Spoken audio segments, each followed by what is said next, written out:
We talk about Chuck Schumer and John Thune at the top of the newsletter this morning. We've said this a million times, but no one has more at stake politically than Chuck Schumer in this shutdown fight. His political future and his role as Democratic leader beyond 2026 has become linked to this shutdown fight.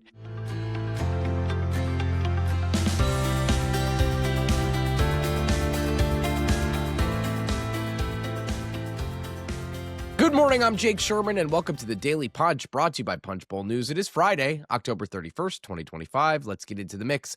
Here are your Washington headlines of the day. Number one, how Schumer and Thune are handling the shutdown fight. Number two, Katherine Clark is all in for the shutdown fight. And number three, Steve Scalise has a new chief of staff. Let's get into it. Day 31, everyone, of the government shutdown. Happy Halloween.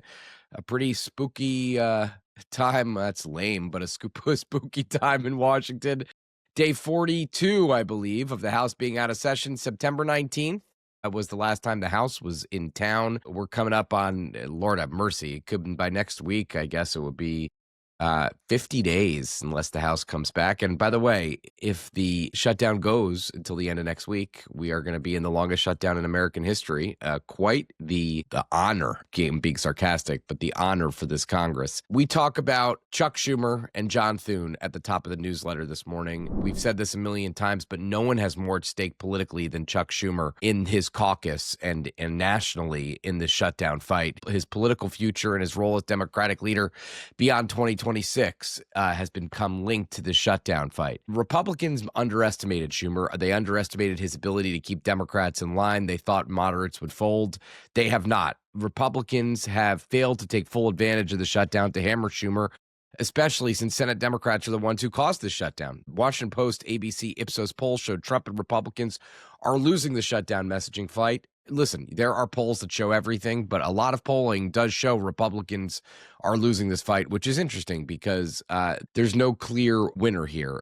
Trump and White House officials have used a lot of different attack lines against Schumer, which is part of the problem. They said Schumer shut down the government for health care for illegal aliens. They said Schumer is afraid of AOC. They said Schumer was waiting for the No Kings rally to cave. Then Russ Vogt canceled funding for the massive Gateway Tunnel Transit project, hurting New York and the whole East Coast, to be honest. Trump accused Schumer and Senate Democrats of holding the entire federal government hostage, even as layoffs by Vogt prompted a backlash from some Senate Republicans.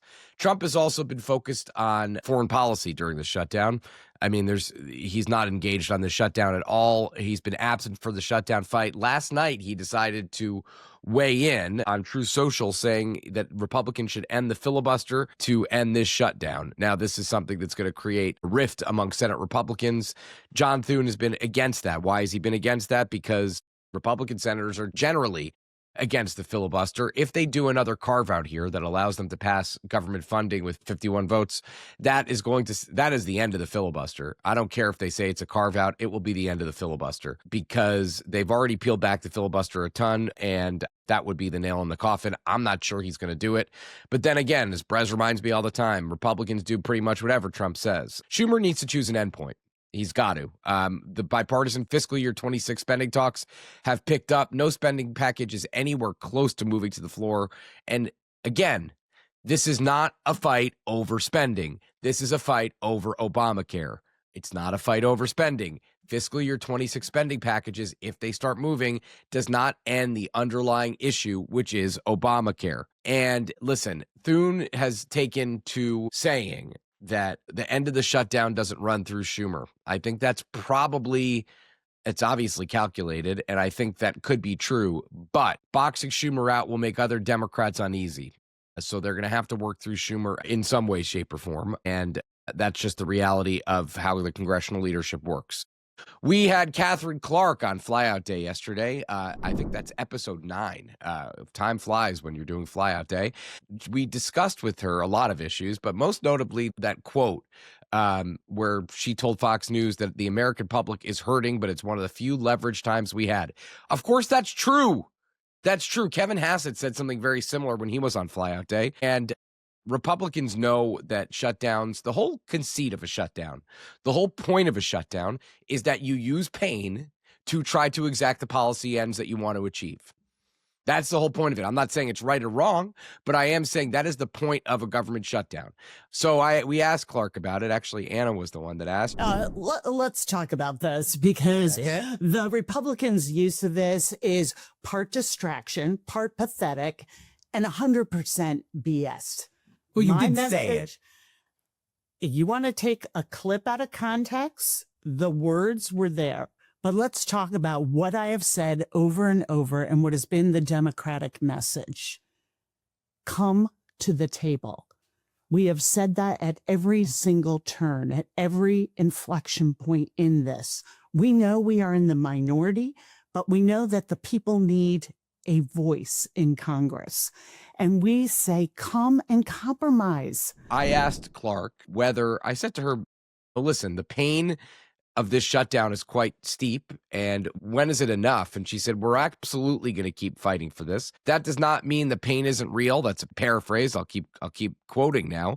And it doesn't mean that we're not compassionate and understand the terrible position people in. Shutdowns are terrible, and we wish they had come to the table with us and avoided this. A couple other things that Clark addressed. She refused to engage on whether Eleanor Holmes Norton should run for re-election, 88 years old, apparently having early signs of dementia. She said, when it comes to running for office and who a district decides to send, those are conversations that involve the member, their families, and their supporters. She said the first thing Democrats would do if they take the majority is work on health care, and she also said it's going to be a challenge to win the majority with all the seats Republicans have gerrymandered. But she said California is on the road to victory.